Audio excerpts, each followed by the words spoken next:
ब्रह्मानन्दं परमाशुभोदं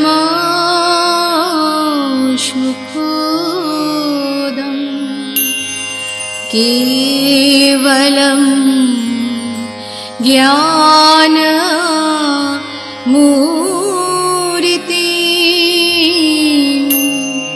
दन्दातीतं गगनसदृशं तत्त्वमोक्षादिलोक्ष्यम् एकं नित्यं विमलोमोचोलं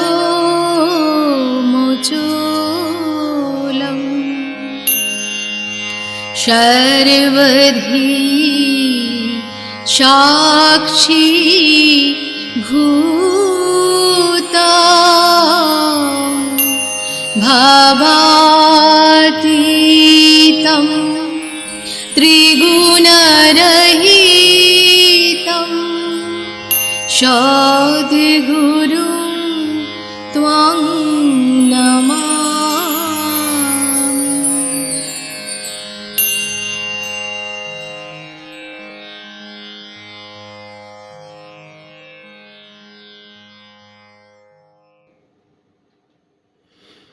জয় গুরু, জয় গুরু, জয় গুরু।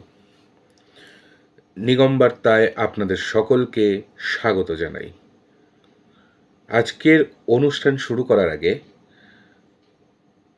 আমাদের সকলের আরাধ্য দেবতা পরম পিতা আসামবঙ্গীয় সারস্বত মঠ প্রতিষ্ঠাতা পরমহংস পরিব্রাজকাচার্য সদ্গুরু ঠাকুর নিগমানন্দ সরস্বতী পরমহংসদেবের রাতুল চরণ কমল যুগলে অনন্ত কোটি প্রণাম নিবেদন করছি। প্রণাম নিবেদন করছি আসামবঙ্গীয় সারস্বত মঠের পূতমূর্তি মহন্ত মহারাজ সহ সমস্ত সন্ন্যাসী ব্রহ্মচারী অন্তেবাসীদের শ্রীচরণে। প্রণাম নিবেদন করি আপনাদেরকে যারা নিগম বার্তার সাথে আছেন সবসময়। আপনাদের জানাই জয়গুরু সম্ভাষণ। আজকে শুরু করব নিগম বার্তা। আজকে যে পর্বটি আপনাদের সামনে নিয়ে এসেছি সেটি একটি বিশেষ দিনের স্মৃতিচারণ। গতকাল ছিল 13ই আগস্ট, যে দিনটি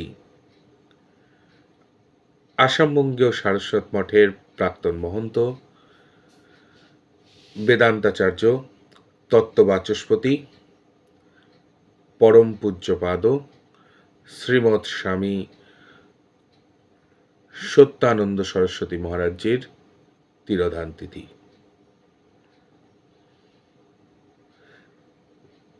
তাই আমরা আজ অবকাশ পেয়েছি তাকে স্মরণ করার। আজকের পর্বে আমরা শুনে নেব তার স্মৃতিচারণ। প্রথমেই আমি আহ্বান করব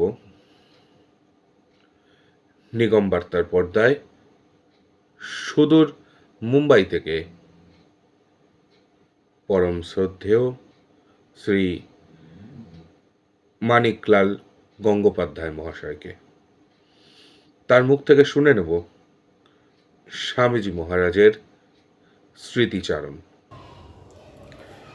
জয় গুরু। ওং নমো নিত্য নিগম সচ্চিদানন্দ ঘন বিগ্রহায় মাধবায় নমঃ।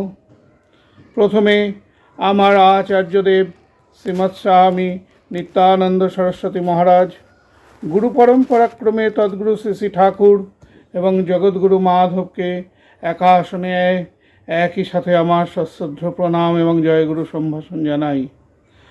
আজ যাকে কেন্দ্র করে এই আলোচনা, সারস্বত মঠের অন্যতম সম্পদ বেদান্তাচার্য তত্ত্ববাচস্পতি শ্রীমৎ স্বামী সত্যানন্দ সরস্বতী মহারাজের চরণকমলে আমি জানাই আমার সশ্রদ্ধ প্রণতি।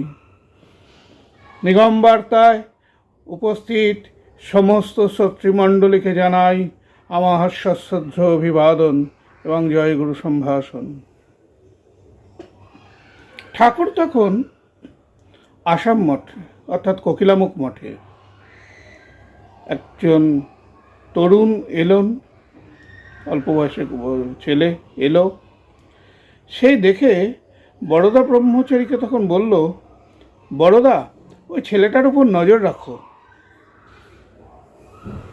ঠাকুরের সাথে সেই ছেলেটার কথাবার্তা হলো, সেই দফায় ফিরে গেল। আবার তারপরে চিরদিনের জন্য চলে এলো তার প্রাণের দেবতা ঠাকুরের কাছে। কে সেই ছেলেটা? সেই ছোট্ট অল্প বয়সের সেই তরুণ আর কেউ নন, তিনিই ছিলেন সেই সময় অবনীরঞ্জন তলাপাত্র, আজকের যাকে আমরা জানি শ্রীমৎ স্বামী সত্যানন্দ সরস্বতী মহারাজ। আজ 14ই আগস্ট, 15ই আগস্ট এই দিনটাতে তার ব্রহ্ম নির্বাণ হয়েছিল। আমরা একটু দেখার চেষ্টা করব তার জীবনের কিছু কিছু ঘটনা। যিনি এসছিলেন তার মধ্যে দিয়ে ইহ চেরিবৎ উপনিষদের সেই বাণী ভীষণভাবে প্রগাঢ়ভাবে তার জেগে উঠেছিল। জীবনের সত্য খুঁজতে তিনি নিজেকে সমর্পণ করেছিলেন শ্রী শ্রী ঠাকুরের চরণে। শ্রী শ্রী ঠাকুর 1334 সালে সেই অবনীকে ব্রহ্মচর্য দীক্ষা দিলেন। ব্রহ্মচর্য দিয়ে দীক্ষা দেওয়ার পরে তখন নাম হলো তার সত্য চৈতন্য ব্রহ্মচারী। বললেন, সত্যই তো চৈতন্য। সেই সময় ঠাকুর তাকে বলেছিলেন, দেখো, মুক্তি লাভের জন্য দুটো পথ, এক কঠোর সন্ন্যাসযোগ, দ্বিতীয়ত ব্রহ্মবিদ গুরুর সেবা পূজা অর্চনা। তবে দ্বিতীয় পথটা সহজ, গুরুকে সেবা করে, গুরুকে ভালোবেসে, গুরুর প্রিয় কর্ম করে মুক্তি সহজে লাভ করা যায়। ঠাকুরের কাছ থেকে এই কথা শুনে সারা জীবন ঠাকুরের বাক্যকে নিজের জীবনে কিভাবে তা প্রতিপালন করা যায় সেই চেষ্টাই করে গেছেন স্বামী সত্যানন্দ সরস্বতী মহারাজ। এক জায়গায় তিনি বলছেন যে ঠাকুরের কাছে প্রার্থনা করছেন, ঠাকুর, তোমার বাণী আমার জীবনে যেন ফুটে ওঠে। কেন উপনিষদে যেটা বলেছিলাম, ইহ চেদ বেদিদৎ, সেটাই তার সামনে লক্ষ্য। শাস্ত্র পাঠ শুধু করা নয়, নিজের জীবনে তা উপলব্ধি করে এবং সেটা উপলব্ধি করে সেটাকে আত্মীকরণ করে সেই বিশেষভাবে নিজেকে তৈরি করার চেষ্টাই তিনি করে গেছেন আজীবন। গুরুবাক্যের সঙ্গে শাস্ত্রবাক্যের যে এক সামঞ্জস্য আছে, যে ঐকতান আছে, সেই ঐকতান তিনি খুঁজে গেছেন সারা জীবন ধরে। তার শাস্ত্রচর্চা এমনই এক জায়গায় পৌঁছেছিল যেখানে একবার ঠাকুর তাকে বলেছিলেন যে ব্রহ্মচারীদের মধ্যে অবনী বড়ই বৈদান্তিক। এহেন সত্য চৈতন্য ব্রহ্মচারীকে যেন ছিলেন ঠাকুরের নির্বাচিত আধার। প্রথম থেকেই তার প্রতি বিভিন্নভাবে তাকে কৃপা করে, দয়া করে, তাকে পরশ দিয়ে, চিঠিপত্র দিয়ে, তাকে বাক্যবাণে তার মধ্যে সেই শক্তি সঞ্চার করে তাকে ক্রমান্বয়ে তৈরি করে তুলেছিলেন আমাদের ঠাকুর, প্রাণ সবার আরাধ্য দেবতা ঠাকুর নিগমানন্দ। একবার ঠাকুর তখন সত্যচৈতন্য ব্রহ্মচারী মানে কোকিলামুখ মঠের আসন বারান্দায় দাঁড়িয়ে আছেন। ঠাকুর তাকে দেখছেন, কোনো রকম পলক পড়া নেই, সেও ঠাকুরের দিকে অবশ্যভাবে ভাব বিহ্বল হয়ে তাকিয়ে আছে। এই যে তাকিয়ে থাকার মধ্যে অনেকক্ষণ বাদে যখন তার সম্বিত ফিরে এলো, তখন সে যেন দেখছে যে তার শরীরের মধ্যে এক প্রচণ্ড তরঙ্গ প্রবাহিত হচ্ছে। এই যে দৃষ্টির মাধ্যমে যে এই গুরু শক্তি সঞ্চার করেন, এটাতে তার প্রমাণ পাওয়া যায়। তখন মঠে অনেক প্রবীণ সন্ন্যাসী বর্তমান, আদি সন্ন্যাসী সপ্তক তারাও বর্তমান। গুরুব্রহ্মের আসনকে পুনঃস্থাপন করতে হবে। হঠাৎ সত্যচৈতন্য ব্রহ্মচারী তখন নিজের মনে বসে, ঘরে বসে পড়াশুনো করছিলেন, হয়তো ডাক পড়ল তার, ঠাকুর তোমাকে ডেকেছেন। ঠাকুরকে ডেকেছেন, তিনি তড়িঘড়ি করে গেলেন। ঠাকুর তখন তাকে দেখলেন ওখানে গিয়ে ভৈরবী মা আছেন, মা রয়েছেন ওখানে। ঠাকুর তাকে বললেন, তারপরের দিনই ছিল গুরুব্রহ্মের আসন প্রতিষ্ঠার কথা। ঠাকুর তাকে বললেন, কালকে তোমাকে গুরুব্রহ্মের আসন প্রতিষ্ঠা করতে হবে। সত্যচৈতন্য তো ব্রহ্মচারীর অকপট স্বীকারোক্তি, ঠাকুর আমি তো কিছু মন্ত্রতন্ত্র কিছুই জানি না, আমার তো কোনো কিছুই নিয়ম বিধি কোনো কিছুই জানা নেই। ঠাকুর তখন তার নাভিমূলে স্পর্শ করলেন। যখন নাভিমূলে স্পর্শ করলেন, সারা শরীরে যেন তার তরঙ্গ খেলে গেল। যে তরঙ্গ খেলে গেল, সেই তরঙ্গতে যেন তার শ্বাসরুদ্ধ হয়ে যাওয়ার অবস্থা। মা তখন ঠাকুরকে ইশারা করলেন, ইশারি করার পরে ঠাকুর হাত সরিয়ে নিলেন। তখন তার মধ্যে যে গুরুশক্তি সঞ্চার করে দিলেন, এই গুরুশক্তি সঞ্চারের ফলে তারপরে দিন তিনি সেই গুরুব্রহ্মের আসন প্রতিষ্ঠা করলেন এবং সেই গুরুব্রহ্মের আসনে ঠাকুরকে বললেন, ঠাকুর এবার তুমি এসে, তখন ঠাকুরকে তিনি যেন আদেশ করলেন, ঠাকুর এবার তুমি উঠে এসে এই গুরুব্রহ্মের আসনে উঠে দাঁড়াও, এখানে বসো। ঠাকুরকে যেন আদিষ্ট করলেন, কেননা তখন তো তিনি গুরুর চেতনায় অভীষ্ট।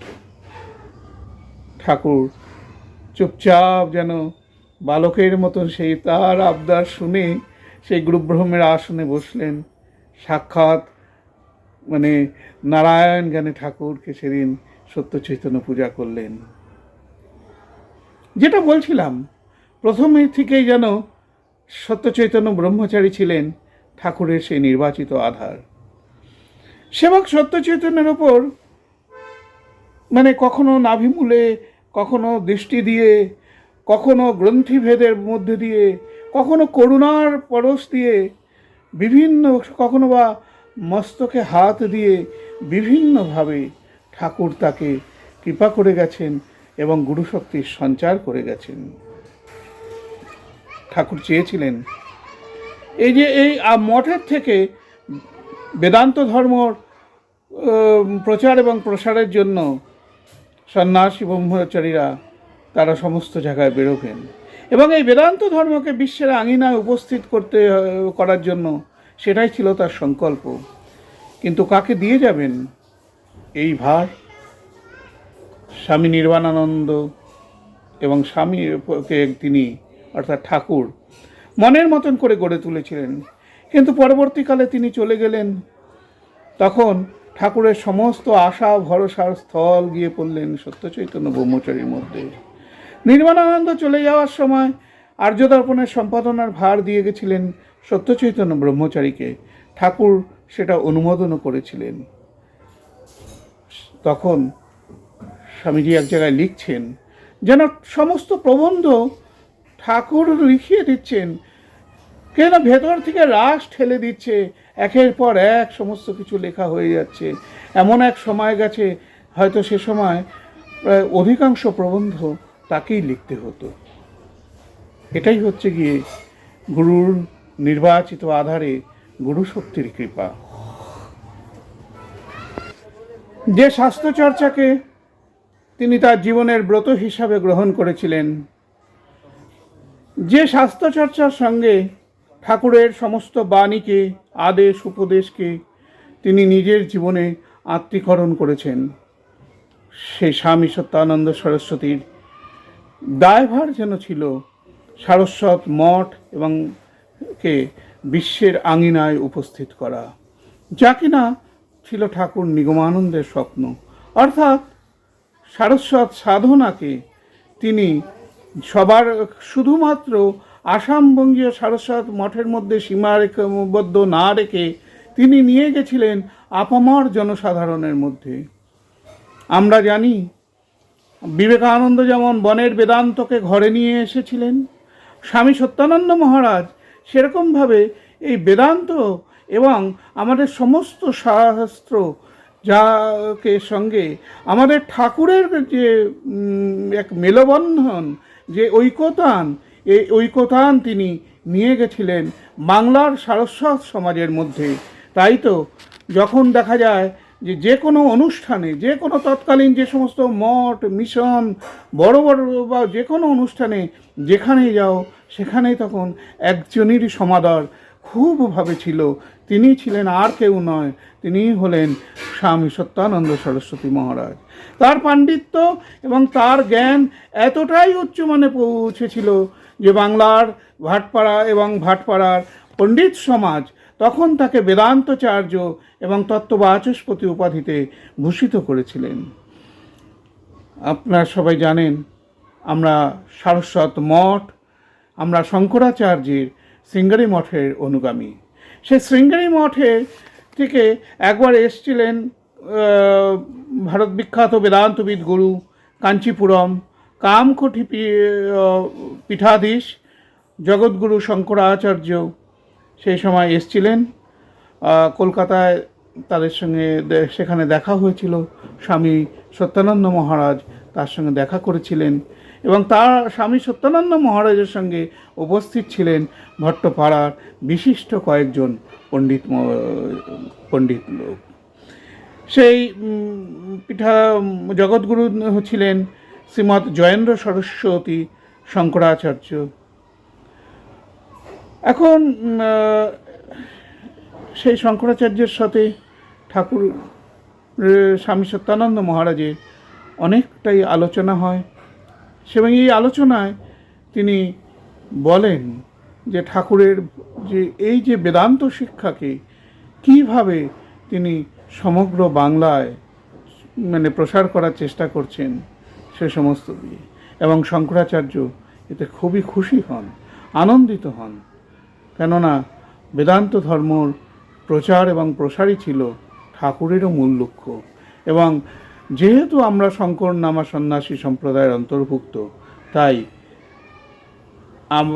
একই পথে সারস্বত মঠ যে একই পথে চলছে সেটাই তার প্রমাণ। নারায়ণী দেবী তার বিখ্যাত গ্রন্থ নীলাচলে ঠাকুর নিগমানন্দ প্রথম খণ্ডে লিখছেন, তার ভাবটা হলো এই যে সত্য এবং শক্তি, ঠাকুর বলছেন এক জায়গায় যে সত্য এবং শক্তি আসার পরে আমার চিন্তার অনেক ভার মুক্ত হয়েছে। তারা এসে প্রচার বিভাগের দায়িত্ব গ্রহণ করার ফলে আমি অনেকটা যেন ভারমুক্ত। তা না হলে আমার যে কত কিছুই না দেখতে হতো। মূলত তাদের সত্যানন্দ মহারাজের এই যে নিরলস প্রচেষ্টা, এতে ঠাকুর স্বয়ং এটা মুগ্ধ হয়েছিলেন এবং এক জায়গায় তিনি বলেও ছিলেন, সত্য শক্তি গেলে আমার আর কি থাকে। ঠাকুর স্বামী সত্যানন্দ মহারাজ যে গুরুভক্তি সম্বন্ধে বলতে গিয়ে নারায়ণ দেবী আরও বলছেন যে স্বামীজি মহারাজ বলছেন, যদি ঠাকুরের কথা প্রচার করার জন্য আমাকে জন্ম জন্মান্তর আসতে হয় আমি তাতেও রাজি। সত্যি ভাবা যায় নিজের মুক্তি মোক্ষ সমস্ত কিছু ত্যাগ করে শুধুমাত্র ঠাকুরকে ভালোবেসে জন্ম জন্মান্তর ধরে তারা ঠাকুরের সঙ্গেই তিনি থাকতে চেয়েছিলেন। এহেন হলেন স্বামী সত্যানন্দ সরস্বতী মহারাজ। যে গুরুভার তিনি পেয়েছিলেন তার বিদ্যাগুরু অনির্বাণের হাত থেকে, তখন নির্বাণানন্দ, তার হাত থেকে আর্যদর্পণের সম্পাদনার ভার, দীর্ঘ ৪৭ বছরের সম্পাদনাময় জীবনে জীবনের শেষ দিন পর্যন্ত তিনি সেই সম্পাদনার কাজ করে গেছেন এবং এই দীর্ঘ 47 বছর তিনি নিরলসভাবে প্রচার করে গেছেন ভারতীয় সনাতন ধর্মের কথা, অর্থাৎ সনাতন ধর্মের কথা, ভারতীয় দর্শনের কথা, শিক্ষা কৃষ্টির সমস্ত কিছুর কথা। কি লেখেননি তাতে? বেদ, বেদান্ত, উপনিষদ, তন্ত্র, গীতা, চণ্ডী কিছুই বাদ যায়নি। শুধু কিছু শাস্ত্রগ্রন্থ তা নয়, তিনি আরও লিখেছেন হিন্দুর বেদাকে জাগ্রত করার জন্য। হিন্দুর আজ সেই সময় কি করা উচিত সেটাও তিনি লিখে গেছেন। বাংলার তৎকালীন সামাজিক এবং রাজনৈতিক অবস্থা বড়ই টালমাটাল ছিল, যেন অন্যের জন্যই নিজের ধর্মটা শেষ হয়ে যাচ্ছে।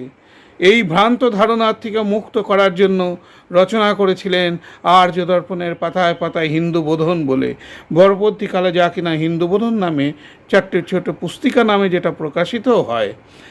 সুতরাং শুধুমাত্র যে তিনি একজন ধর্মীয় প্রচারক নয়, তিনি একজন সমাজ সংস্কারকও বটে। আজ ঠাকুরের কথা মাথায় রেখে আর এই আর্য দর্পণ সম্পাদক, শুধু তাই নয়, শিক্ষা দীক্ষা দান, বিভিন্ন সংঘে তিনি গিয়ে তাদেরকে উদ্বুদ্ধ করা, শিক্ষা দীক্ষা দানের মাধ্যমে, সনাতন ধর্মের প্রচারের মাধ্যমে সারস্বত মঠকে তিনি এক সুউচ্চ শিখরে নিয়ে যান। এর মধ্যে যে সুরটি বেজে উঠেছিল তা ছিল তার মধ্যে গুরুত্বের উন্মেষ। সাধন জীবনের পূর্ণতায়, সিদ্ধ জীবনে উত্তরণের মধ্যে দিয়ে তার মধ্যে জেগে উঠেছিল আচার্য অভিমান। আমি গুরু, এই ভাব আসে তার মধ্যে দিয়ে। জীব তো সর্বত ব্রহ্ম। তাই এই শিক্ষাদানই ছিল তার জীবনের অন্যতম উদ্দেশ্য। 1373 ফাল্গুন মাসে সনাতন ধর্মের প্রচার শীর্ষক প্রবন্ধে আর্যদর্পণে স্বামী সত্যানন্দ মহারাজ লেখেন, নিগমার্থের অর্থাৎ আর্যশাস্ত্রের প্রচারই ছিল সদ্গুরু নিগমানন্দের ধ্যান। আর সেই নিগমানন্দ দর্শনের মূল কথা বোঝার লোক কম হলেও সেই রহস্যের কথা ব্যক্ত করার সময় আজ উপস্থিত। বিদ্যাগুরু নির্বাণানন্দর কাছ থেকে যে শিক্ষা তিনি আহরণ করেছিলেন, শুধু তাই আহরণ করেননি, তার অনির্বাণ প্রভাতে তাকে তিনি সর্বতোভাবে ছেঁকে তুলতে চেয়েছিলেন নিজের জীবনে। তার এই শাস্ত্র পরিচিতি, শাস্ত্রপ্রীতি, শাস্ত্রজ্ঞ মনোভাব দেখে সমস্ত বাংলার পণ্ডিতকুল, বাংলার সারস্বত সমাজ যেন তার কাছে মৌমাছির মুখে যেমন তাকে ভিড় করে, ঠিক বাংলার সারস্বত কুল, বাংলার পণ্ডিত সমাজ যেন স্বামী সত্যানন্দকে ঘিরে এক বলয় তৈরি করে রেখেছিলেন। যেখানে স্বামী সত্যানন্দ মহারাজ, সেখানেই যেন সারস্বত মঠ। তিনি ছিলেন যেন চলমান সারস্বত মঠ। কে আসেননি সে আমাদের সেই সারস্বত মঠে? আর দক্ষিণ বাংলা সারস্বত, তৎকালীন দক্ষিণ বাংলা সারস্বত আশ্রমে বিভিন্ন মঠ মিশনের আচার্যগণ, মহন্তগণ এসেছিলেন। রাজনৈতিক ব্যক্তিত্ব ডক্টর কৈলাস কাটুজু এসেছিলেন। আমেরিকা, ফরাসি থেকে বিদগ্ধ পণ্ডিতজন, সাধকগণ, এবং এসে তারা সারস্বত মঠ, তৎকালীন দক্ষিণ বাংলা সারস্বত আশ্রম দেখে মুগ্ধই হননি। তারা স্বামী সত্যানন্দর সঙ্গে ভারতীয় দর্শন সম্বন্ধে আলোচনা করে বিশেষভাবে আপ্লুত হয়ে উঠেছিলেন। ঠাকুরের ভাবধারাকে যে তিনি ব্রত নিয়েছেন, তিনি নিয়ে যাবেন বিশ্বের দরবারে। স্বামীজি মহারাজ, আমরা তার জীবনে দেখতে পাই যে একটু আগে আমরা আলোচনা করলাম যে তিনি শুধুমাত্র ধর্মীয় প্রবক্তা তিনি ছিলেন তাই নয়, তিনি একজন সমাজ সংস্কারকও বটে। দেখা গেছে যখনই কোনো দেশে ধর্মীয় জাগরণ দেখা হয়, তখনই বর্ণাশ্রম রক্ষার উপর বিশেষ গুরুত্ব আরোপ করা হয়। গীতায় ভগবানও সে কথা বলছেন, চাতুর্বর্ণং ময়া সৃষ্ট গুণ কর্ম বিভাগস। ঠিক স্বামীজি মহারাজের জীবনে আমরা দেখি সারস্বত মঠ এবং বর্ণাশ্রম ধর্মের গূঢ় রহস্য এই পুস্তকখানি মধ্যে দিয়ে তারই প্রমাণ পাওয়া যায়। অর্থাৎ সমাজের যে মূল ভিত্তি বর্ণাশ্রম ধর্ম, যা কিনা প্রবক্তা স্বয়ং ভগবান, সেইটাকে তিনি সেখানে ব্যক্ত করেছেন। শুধু কি তাই, নিজের ধর্মকে রক্ষা করার জন্য, নিজের কৃষ্টিকে রক্ষা করার জন্য সমাজের প্রত্যেকটা মানুষকে তিনি বারংবার করে আহ, উদ্বোধিত করেছেন, তার লেখায়, তার রচনায়, তার ভাষণে, সমস্ত কিছুর মধ্যে দিয়ে। আমরা এরপরে কি আমরা দেখলাম যে স্বামীজি মহারাজকে ঠাকুর বলেছিলেন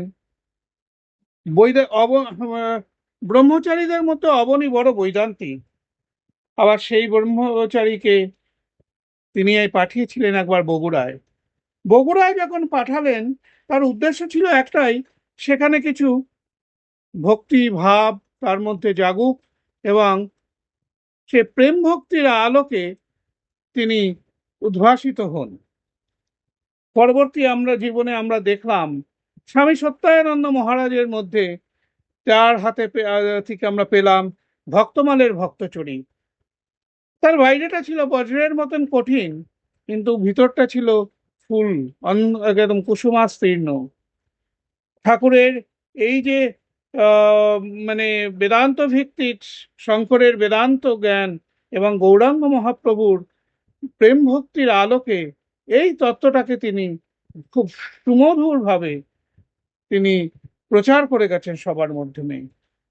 আমরা সেখানে দেখলাম জ্ঞানের পূর্ণতায় কঠোর বৈদান্তিকের হৃদয়ও পরিপক্বতার পরে ঠাকুর তাকে যেমন প্রেম ভক্তিতে পরম বৈষ্ণব করার জন্য পাঠিয়ে দিয়েছিলেন বগুড়ায়, ঠিক সেইভাবে আমরা তার হাতের থেকে পরবর্তীকালে পেলাম ভক্তমালের ভক্তচরিত, শুধু নয়, পেলাম প্রেম সুভদ্রা গরিতি, জগন্নাথী মাধব দাস, হরিদাসের বিজয়োৎসব, এসেছিল বহু ভক্ত।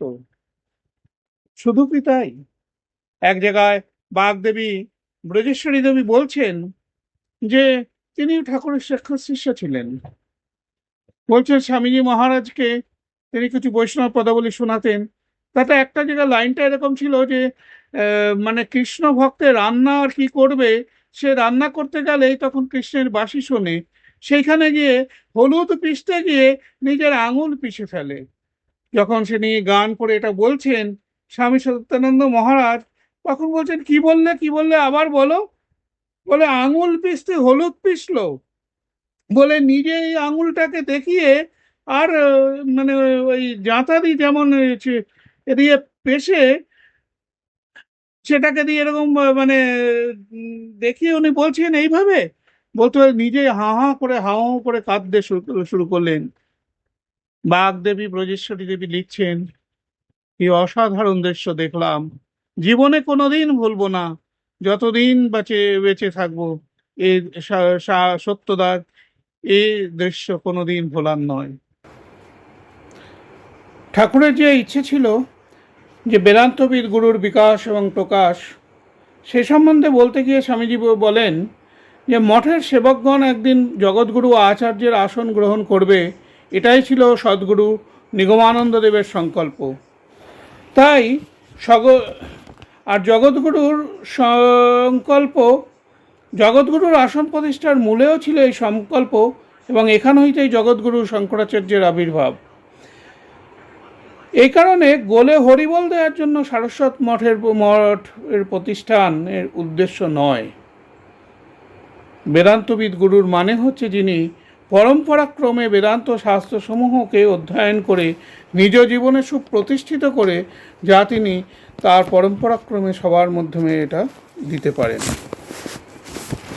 যে গুরুর বিকাশের জন্য সারস্বত মঠের প্রতিষ্ঠা হয়েছিল, সেইখানে সেই গুরুত্বের আসনের জন্য ঠাকুর মানে স্বামী সত্যানন্দ মহারাজকে সেই সময় নিতে হয়েছিল আত্মসন্ন্যাস। কেননা তিনি ছিলেন, ঠাকুর তাকে সন্ন্যাস দিয়ে যেতে পারেননি। ভৈরবী মা ছিলেন, ভৈরবী মাকে বলে দিয়েছিল, অর্থাৎ যোগমায়া দেবীকে বলে দিয়েছিলেন, আমি তো দিয়ে যেতে পারলাম না সন্ন্যাস, তুমি দেখো, তুমি রইলে তুমি দেখো। পরবর্তীকালে যখন আত্মসন্ন্যাস গ্রহণ করেন, সেই সময় ঠাকুরের সমাধিবেদীর সামনে বসে যা সমস্ত করার সমস্ত কিছু করে ত্রিসুপর্ণ মন্ত্র জপ করে, ত্রিসুপর্ণ মন্ত্র মধ্যে দিয়ে, পাঠের মধ্যে দিয়ে তার শিক্ষাসূত্র সমস্ত কিছু বিসর্জনের মধ্যে দিয়ে এ জীবনের সব বন্ধন তিনি ত্যাগ করেন। সেই সময় তাকে যে সন্ন্যাস ভিক্ষা দিয়েছিলেন ভৈরবী মা স্বয়ং, আর এই ত্রিসুপর্ণ মন্ত্রের রহস্য এবং এর ব্যাখ্যা শুনেছিলেন তার বিদ্যাগুরু অনির্বাণের কাছ থেকে।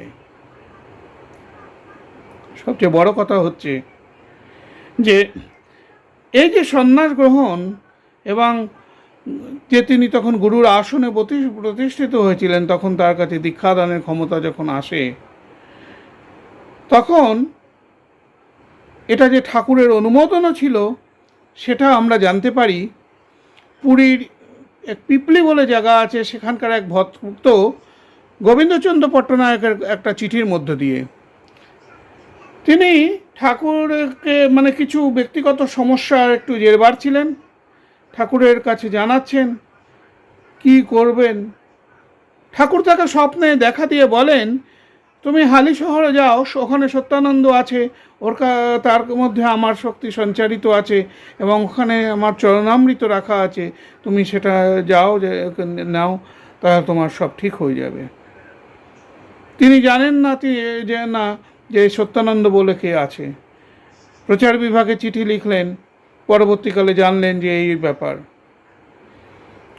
যে গুরুশক্তি তার মধ্যে দিয়ে এসে ঠাকুর নিজে সঞ্চারণ করেছিলেন, সেই গুরুশক্তির ভাব ক্রমান্বয়ে দিনকে দিনভাবে সেই গুরু শক্তিতে শক্তিমান হয়ে স্বামীজি মহারাজ মানে দিনকে দিন তিনি আরও সমৃদ্ধ হয়ে উঠেছিলেন। একবার টাটানগরের ভক্ত চিত্তপাল, তার বাড়িতে, চিত্তবাবুর বাড়িতে সংঘ অধিবেশন হচ্ছে। সংঘ অধিবেশন শুরু হওয়ার আগে স্বামীজি হঠাৎ বেরিয়ে গেলেন। কোথায় গেলেন? সংঘ টাইম হয়ে গেল, স্বামীজি এসে পৌঁছচ্ছেন না, কোথায় গেছেন বলেও যাননি, একাই চলে গেছিলেন। তা শেষে অবশেষে খুঁজতে বেরোলো। সামনেই একটা পার্কের মতন ছিল, সেখানে একটু ঝোপঝাড়ও আছে। সবাই হলো ওখানেই তো বেড়াতে যান, ওখানেই গেছেন নাকি। গেলেন। স্বামীজি তখন তারপরে বলছেন, সেখানে তাই সেই ভক্তদের সঙ্গেতে গিয়ে বলছেন, হ্যাঁ আমি দেখলাম তোমরা সবাই যাচ্ছিলে। স্বামীজির কাছে তো এখন এক যোগীর আসার কথা ছিল, সে এক মহাযোগী, তিনি তার সঙ্গে এসে কিছু চর্চা করে যোগীর বিষয়ে আলোচনা করছিলেন। তারা কেউ দেখতে পারেননি স্বামীজিকে, স্বামীজি কিন্তু তাদের দেখতে পেয়েছিলেন। এটা ছিল স্বামীজির এক বিশেষ যৌগিক ক্ষমতা। আরেকবার হয়েছিল, এক ভক্ত স্বপ্নে মন্ত্র পেয়েছেন, কিন্তু তার এক ইচ্ছে হলো যে তিনি জানাবেন না কাউকে যে এটা কি মন্ত্র এবং কাকে মানে কিভাবে পেয়েছে আছে, কি মন্ত্র দেয়া আছে। কিন্তু যিনি তার মন্ত্রটাকে বলে দিতে পারবেন তাকে, তার কাছ থেকেই তিনি দীক্ষা নেবেন। স্বামীজির কাছে এলেন। স্বামীজি বললেন, ঠিক আছে, হবে। যথাদিনে সমাধি বেদির কাছে বসে পূজা পাঠ হলো, যা বিধিকর্ম করার হলো।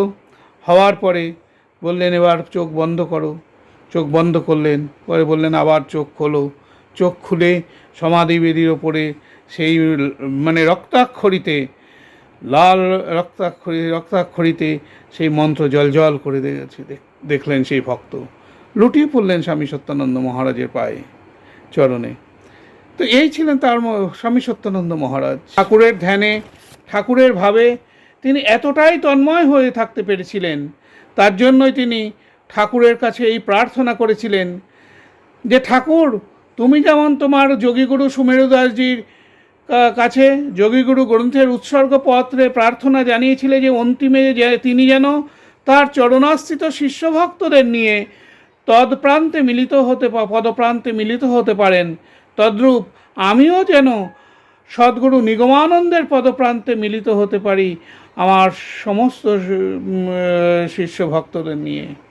সেদিন স্বামী সত্যানন্দের মধ্যে যে আচার্য অভিমান ফুটে উঠেছিল, তার জন্যই তো তিনি বলতে পেরেছিলেন, আমি গুরুর দোহাই দিয়ে তোমাদের সেই নিত্যানন্দ ধামে যদি পৌঁছে না দিতে পারি, তবে আমার নাম সত্যানন্দ নাম নিরর্থক। তার যে চেতনা, গুরু চেতনা কোথায় যেমন পৌঁছেছিল, তার স্বরূপ কীরমভাবে ব্যক্ত করতে গিয়ে একবার তিনি বলেছিলেন, আমি সেই সচ্চিদানন্দ সমুদ্রের এক বুদ্বুদ মাত্র। ঠাকুর নিগমানন্দের সত্তাতেই আমার সত্তা। তার যেমন বিনাশ নেই, তিনি চির অবিনাশী সত্তা, তেমনি আমার সত্তা, তার সত্তাতে হওয়ার জন্য আমিও চির অবিনাশী, আমিও চিরসত্য। স্বামী সত্যানন্দের মধ্যে একবার হয়েছিল দেওঘরে, সেখানে সবাই গেছেন, অনেক মানে যেমন মহামণ্ডলের অখণ্ডানন্দজি ছিলেন, আরও অনেকে ছিলেন, স্বয়ং আনন্দময়ী মা ছিলেন। সেখানে দেওঘরে মহাদেবের শিবের পুজো হবে। এবার ঠিক সামনে বেদিতে 3টে আসন করে রাখা হয়েছে, একটা অখণ্ডানন্দ মহারাজ, আর একটা স্বামী সত্যানন্দ মহারাজ, আর একজন মহারাজ ছিলেন, তারা বসে আছে। আর তাদের সামনে বিভিন্ন তীর্থ থেকে আনা সমস্ত মানে জল, তীর্থ বাড়ি রয়েছে। কি সবাই সেখানে বাবা বিশ্বনাথকে স্নান করাবেন। সবাই হতে হতে হঠাৎ আনন্দময়ী মা কী করলেন, সে এক ঘড়া জল নিয়ে সমস্ত স্বামী সত্যানন্দ মহারাজের উপর তাকে ঢেলে দিলেন। শেষে দিয়ে বললেন, বাবা, আজ আমি সাক্ষাৎ শিব জ্ঞানে তোমাকে প্রণাম করলাম, তোমাকে স্নান করালাম, তুমি আমাকে ক্ষমা করো। পরবর্তীকালে স্বামীজি মহারাজ বলেছিলেন, মা তার স্বরূপ দেখে নিয়েছেন, বুঝে নিয়েছেন, আর বেশি দিন আর তার থাকা নেই, এবার তার যাওয়ার পালা। যে তরুণ এসছিলেন, যাকে দেখে ঠাকুর বলেছিলেন বরদা ব্রহ্মচারীকে, এর প্রতি একটু লক্ষ্য রেখো। বিভিন্নভাবে ঠাকুর তাকে তৈরি করে নিয়েছিলেন তার মনের মতন করে। কেননা যখন নির্বাণানন্দজি চলে যান, তখন আশা ভরসার একমাত্র স্থল হয়ে উঠেছিলেন স্বামী সত্য চৈতন্য ব্রহ্মচারী, পরবর্তীকালে সত্যানন্দ ঠাকুরের অবনী। অবশেষে জীবনের শেষ লগ্ন, শেষ মুহূর্ত আগত প্রায়, বুঝতেই পেরেছিলেন। সেটা ভক্ত সমাজে তিনি কয়েকজনের কাছে ব্যক্তও করেছিলেন। শ্রীরামপুরের রবিদার কাছে সেটা বলেও ছিলেন, যখন কিনা আনন্দময়ী মা তার স্বরূপ পুছে জেনে গেছিলেন, আর বেশি দিন নেই। কিন্তু তার এই কর্মবহুল জীবনের মধ্যে ধর্মীয় জাগরণে যেমন তিনি করে গেছেন, ঠিক তেমনিভাবে হিন্দুকে জাগানোর জন্য সমস্ত চেষ্টাও তিনি করে গেছেন। যে অন্য ধর্মের প্রতি যথেষ্ট শ্রদ্ধা এবং সহানুভূতি রেখে তিনি লিখেছিলেন যে কথা, আজকের দিনে দাঁড়িয়েও সেই কথা ভীষণভাবে সমসাময়িক, ভীষণভাবে প্রযোজ্য। তিনি লিখেছিলেন, অহিন্দু জাতির ভিক্ষুক পর্যন্ত কোরআন আবৃত্তি করে, সংঘবদ্ধ নামাজে যোগ দেয়, মসজিদে যায়, আর হিন্দুর অবস্থা কি? না আছে ধর্ম, উপাসনা বা মন্দিরে যাওয়া। যদি বাঁচতে চাও, আত্মরক্ষা করতে চাও, অবিলম্বে নিজের ধর্ম ও জাতীয়তাকে আশ্রয় করো। হিন্দুর কৃষ্টি সভ্যতা শুধু একটা ভাবের উচ্ছ্বাস নয়, হিন্দু ধর্মের বুনিয়াদ খুবই শক্ত। ধর্মই যদি না থাকলো, ভগবানই যদি না থাকলো, জাতীয়তাই যদি রক্ষা না হতে পারলো করে চলতে পারি, তবে হিন্দু বলিয়া গর্ব করিয়া লাভ কি? হিন্দু বোধন সেখানে এই কথাটা লিখেছেন স্বামীজি। আজকের দিনে দাঁড়িয়েও এই কথাটা ভীষণভাবে প্রাসঙ্গিক।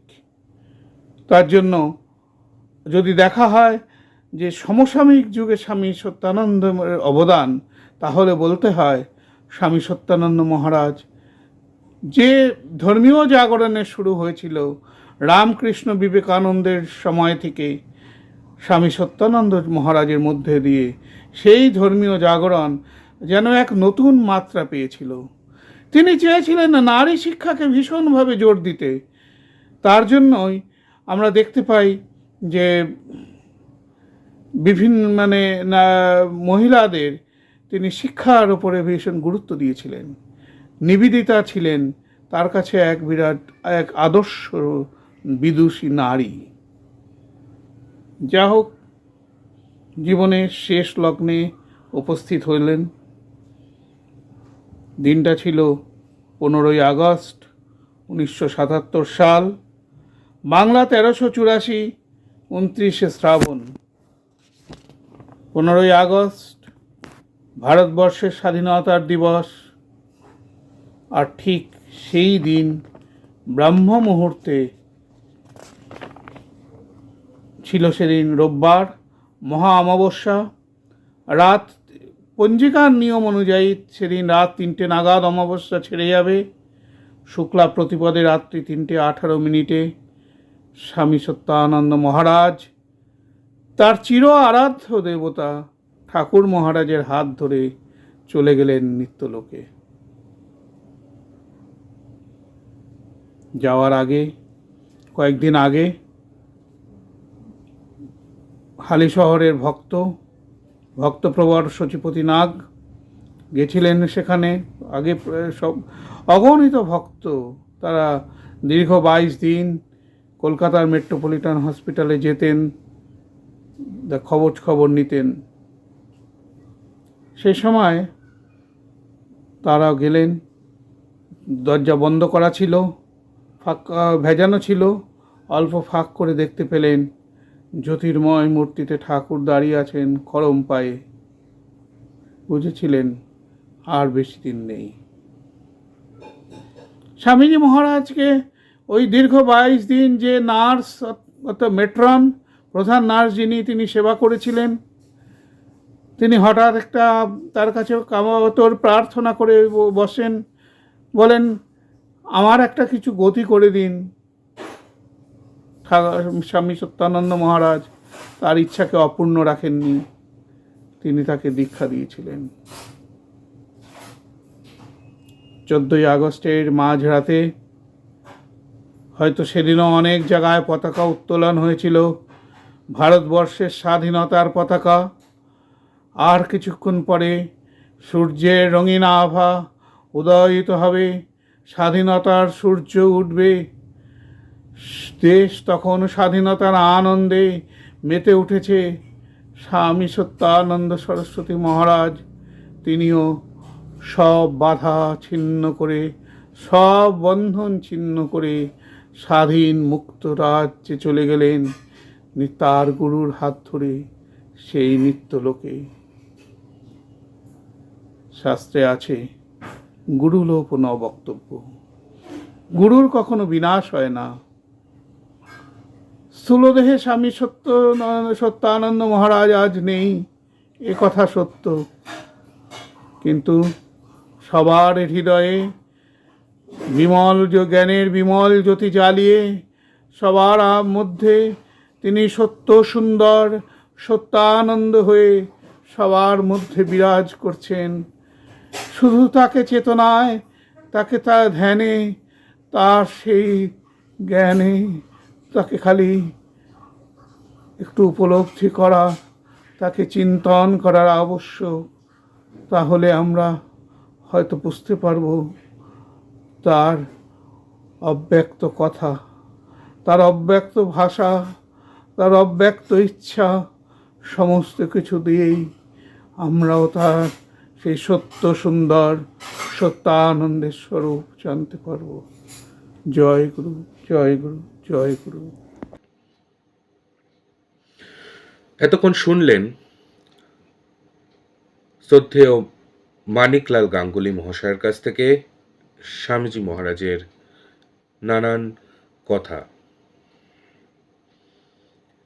আমরা মুগ্ধ হয়ে শুনছিলাম এবং নিগম বার্তার পক্ষ থেকে স্বামীজি মহারাজকে আমরা স্মৃতিচারণ করছি। এবার শুনে নেব স্বামীজি মহারাজের কিছু কথা আরেকজন মায়ের কাছ থেকে, শ্রদ্ধেয়া বিথিকা দে। আমি নিগম বার্তার পর্দায় আহ্বান করছি স্বামীজি মহারাজের কথা শোনানোর জন্য। জয়গুরু, জয়গুরু, জয়গুরু। ঠাকুর, তোমার ওই রাঙা রাতুল চরণে আমার প্রণাম গ্রহণ করো। জানাই আমার দীক্ষাচার্য স্বামী সত্যানন্দ সরস্বতী মহারাজের চরণে আমার প্রণাম। জয়গুরু সম্ভাষণ। স্বামীজি মহারাজের নাম ছিল অবনীতলা পাত্র। সন্ন্যাস নেওয়ার আগে ছোটবেলাকার তার নাম ছিল অবনীতলা পাত্র। পরে যখন সন্ন্যাস নিয়েছিলেন, পরে যখন সন্ন্যাস গ্রহণ করেছিলেন, ঠাকুর মহারাজ যখন দীক্ষা দিয়েছিলেন, তাকে সন্ন্যাস দিয়েছিলেন, তখন তার নাম হয়েছিল স্বামী সত্যানন্দ সরস্বতী মহারাজ। আমার দেখা স্বামী সত্যানন্দ সরস্বতী মহারাজকে যখন আমি প্রথম দেখেছি, বয়স তখন 8 বছর আমার, তখন যখন দেখেছি তখন তার রূপটা বর্ণনা করার মতো আমার ক্ষমতা নেই, কিন্তু তার রূপ এত সুন্দর, তার রূপ ছিল যে যেমন তিনি লম্বা ছিলেন তেমন তার চেহারা সুন্দর ছিল। আমরা যখন স্বামীজি মহারাজকে প্রণাম করতাম তখন সেই চরণ দুটো তার নরম তুলতুলে ছিল। আর যখন প্রণাম আমরা করে যখন ঠাকুর মহারাজকে তিনি এত ভালোবাসতেন, এতটাই ভালোবাসতেন যে তাকে যখন আমরা প্রণাম করে উঠে তার হাতে ভালো জিনিস কিছু নিয়ে হয়তো যেতাম, সেই ভালো জিনিসটা তার হাতে যখন দিতাম, তিনি নিয়ে আগে ঠাকুর ঘরে পাঠাতেন, যে এটা ঠাকুর ঘরে রেখে এসো। সেটা পাঠাতে হচ্ছে, তার সেবায়িত ছিল প্রমোদ, তা সেই প্রমোদ নিয়ে গিয়ে ঠাকুর ঘরে রেখে আসতো। পরে প্রমোদের নাম হয়েছিল প্রজ্ঞানন্দ মহারাজ, তার নাম হয়েছিল। এবং তিনি বেশ কিছু জিনিস ভালোবাসতেন বিশেষভাবে, যেমন নারকোলের নাড়ু, তিলের নাড়ু, আরও অনেক কিছু নাড়ু তিনি খুব ভালোবাসতেন। তা সেই নাড়ু কেউ যদি তাকে দিত, বলতো এটা কে করেছে, তখন হয়তো যে নিয়ে এসেছে সে বলছে আমার ঠাকুমা, মা বা কাকিমা বা এরকম কেউ কোনো কিছু করেছে। তখন খুব রহস্য করে তিনি বলতেন, এটা তুই বাইরে থেকে কিনে নিয়ে এসছিস, এটা আমি খাবো না। কিন্তু খুব হেসে খেলে বলতেন, কিন্তু তিনি খুব গুরুগম্ভীর ছিলেন। সমস্ত সময় তিনি খুব একটা গুরুগম্ভীর, তার গলার আওয়াজই ছিল একটা আলাদা ধরনের। তিনি যখন ওই মঠের ভেতর থেকে, তিনি যে ঘরে থাকতেন সেই ঘরের ভেতর থেকে যখন নাট মন্দিরে দীক্ষা নিতে আসতেন, আমরা তখন ছোট ছিলাম, তখন ওই মায়ের বাবার হাত ধরে ওই নাট মন্দিরের সামনেটা দাঁড়াতাম। উনি যখন ওই নাট মন্দিরের ভেতরে ঢুকতেন তখন ওনার গা দিয়ে একটা পদ্মের গন্ধ বেরোতো, সুন্দর একটা গা দিয়ে একটা গন্ধ বেরোতো, পুরো জায়গাটা দিয়েই সেই গন্ধটা উড়ে উড়ে যেত, এত ভালো লাগতো। স্বামীজি মহারাজের প্রথম অবস্থায় কালো দাড়ি, কালো মাথার চুল কালো ছিল, পরে তার দাড়িটা একদম সাদা ধবধবে, একদম গোছা দাড়ি, এবং চুলটা ছিল শেষ মুহূর্ত অবধি একদম কালো কুচকুচে ছিল চুলটা। তারপরে পরবর্তীকালে তিনি ভাষণ দিতে গিয়ে, যেখানেই ভাষণ দিতে যেতেন, ভাষণ খুব সুন্দর রাখতেন, কিন্তু ভাষণ দিতে গিয়ে তিনি অনেক সময় কি করতেন, ঠিক করে বলতে পারতেন না, দিশা হারিয়ে ফেলতেন। তারপরে এরম কিছুদিন যাওয়ার পরে তারপরে একদিন ঠাকুর মহারাজের কাছে প্রার্থনা করলো যে ঠাকুর, আমি তো ভাষণ দিতে গিয়ে ঠিক করে দিতে পারি না, তা ঠাকুরের কাছে প্রার্থনা জানালো আমি যেন ঠিক করে ভাষণ দিতে পারি। তার পরবর্তীকালে আবার যখন তিনি যেখানে যেখানে ভাষণ দিয়েছে, শ্রুতি মধুর ভাষণ দিয়েছেন, যে প্রত্যেকে যারা যারা সেখানে থাকতো মুগ্ধ হয়ে শুনতো, এবং সব মানে জয়গুরু নাম করতেন। মানে পরবর্তীকালে মানে আমার শোনা ভাষণ মানে খুব সুন্দর শ্রুতি, মানে নিস্তব্ধ, মানে সেখানে একটা ছুঁচ পড়লেও আওয়াজ হতো, এত নিস্তব্ধ সমস্ত জায়গাটা থাকতো। তারপরে তিনি ঠাকুর মহারাজের মানে বই লিখেছেন, 117খানা বই লিখেছিলেন। এখনো পর্যন্ত ওই রকম 117খানা বা এত অনেক কিছু বই লেখেননি। তা ওই সমাধিপীঠে ওই জায়গাটা একটু হয়ে গেল। সমাধিপীঠ থেকে ওই স্বামীজি মহারাজের ওখান থেকে যখন সমাধিপীঠে ঢুকতেন তখন সীতানন্দ মহারাজ অনেক সময় তাকে দেখেছে যে স্বামীজি মহারাজকে ঠাকুরের রূপ দেখেছে, তার মধ্যে ঠাকুরের রূপ দেখেছে। সেই ঠাকুরের রূপ মানে তিনি দেখে মুগ্ধ হয়ে গেছে। মানে তাদের মধ্যে এতটা হৃদ্যতা ছিল, এতটা তাদের মধ্যে সুন্দর সদ্ভাব ছিল এবং তাদের মধ্যে এত সুন্দর জিনিস ছিল। তা যাই হোক, ওখানে তিনি এইভাবে তাদের দিন কেটেছে, দিন গেছে। তা সত্যানন্দ মহারাজের ভাষণও খুব মানে অমূল্য ছিল, তার ইয়ত্তা ছিল না, এত সুন্দর তিনি ভাষণ রাখতেন। এবার ঘটনা তো স্বামীজি মহারাজের অনেক কিছুই আছে, কিন্তু একটা ঘটনাই আমি তুলে ধরছি, যেটা আমি নামটা ভুলে গেছি। একজন মানে দীক্ষা নিতে এসেছিলেন, কিন্তু তার আগে তিনি ঠাকুর মহারাজের কাছে মন্ত্র দীক্ষা স্বপ্নে পেয়েছিলেন।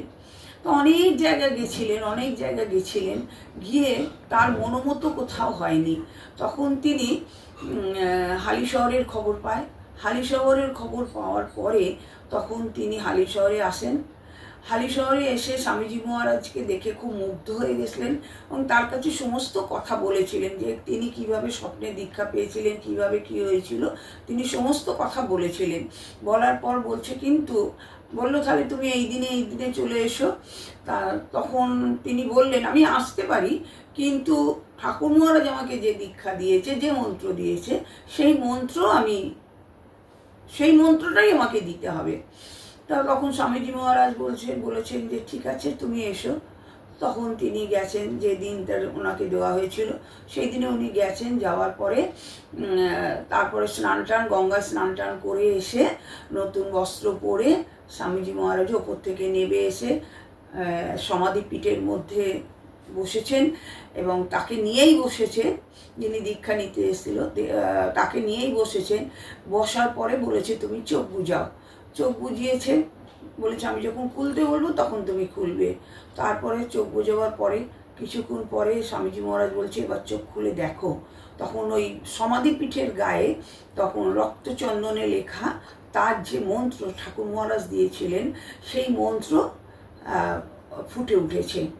তখন সে দেখে হাউ হাউ করে কেঁদে স্বামীজি মহারাজের পায়ে পড়েছিলেন। তারপরে তাকে দীক্ষা দিয়েছিল এবং মানে সেই দীক্ষায় সে পেয়ে খুব খুশি হয়েছিল স্বামীজি মহারাজের কাছ থেকে। যে আমি বহু জায়গায় গেছি, কিন্তু কোনো জায়গায় আমি এই জিনিসটা পাইনি। এইভাবে দিনের পর দিন স্বামীজি মহারাজের কেটেছে। এরকম অনেক ঘটনাই আছে, কিন্তু সব তো কিছু বলা যাবে না, ছোট করেই বলতে লাগবে। কিন্তু যেমন আমাকে দীক্ষা দেওয়ারও অনেক ঘটনা রয়েছে, সেটা আমি বলতে পারলাম না। আর মানে তখন সবাইকেই দীক্ষা দেয়া হতো, মানে দেখে তার আধার দেখে তারপরে দীক্ষা দেয়া হতো তখনকার দিনে। আর এখানেই আমি শেষ করছি। অনেক কিছুই স্বামীজি মহারাজের বলতে বলতে আবার সব কিছু মনে পড়ে যায়। তা এবার আমি একটুখানি স্বামীজি মহারাজের একটুখানি ছোট্ট করে একটু তার স্তবের একটুখানি ওপরটা আমি বলছি। ওম সত্যানন্দং গুরুং বন্দে নারাকারং নিরঞ্জনং শঙ্করং নিগমানন্দং গৌরাঙ্গং গুরু জয় গুরু, জয় গুরু, জয় গুরু। খুব সরলভাবে, খুব সহজভাবে বেদিকা মা স্বামীজি মহারাজের কথা বললেন। খুব অল্প সময়, হয়তো অনেক কথা তিনি বলতে পারলেন না। অবশ্যই আবারও তিনি আসবেন আমাদের নিগম বার্তার পর্দায়, আবারও শুনবো তার মুখ থেকে স্বামীজির কথা। আজ নিগম বার্তা এই পর্যন্তই। তবে হ্যাঁ, ভুলবেন না, স্বামীজি মহারাজের স্মৃতিচারণ থাকবে কিন্তু এই সারা মাস জুড়ে। আমরা পরবর্তী পর্বে ফিরে আসব আবার ভাস্কর চক্রবর্তী মহাশয়ের সাথে স্বামীজি মহারাজের দিব্য জীবন কাহিনী নিয়ে। ততক্ষণের জন্য বিরতি নিচ্ছি। এখানেই শেষ করছি আজকের নিগম বার্তা। শেষ করার আগে আবার মনে করিয়ে দিই, আপনারা সাবস্ক্রাইব করে দেবেন, ফলো করে দেবেন নিগম বার্তার পেজটিকে এবং শেয়ার করে দেবেন সকলকে, যাতে সকলে ঠাকুরের কথা শুনতে পারেন। মনে রাখবেন, প্রতি শুক্রবার ভারতবর্ষে রাত্রি 8টা এবং বাংলাদেশ রাত্রি 8:30। ধন্যবাদ সকলকে। আজকের মতো নিগম বার্তা এই পর্যন্তই। জয় গুরু।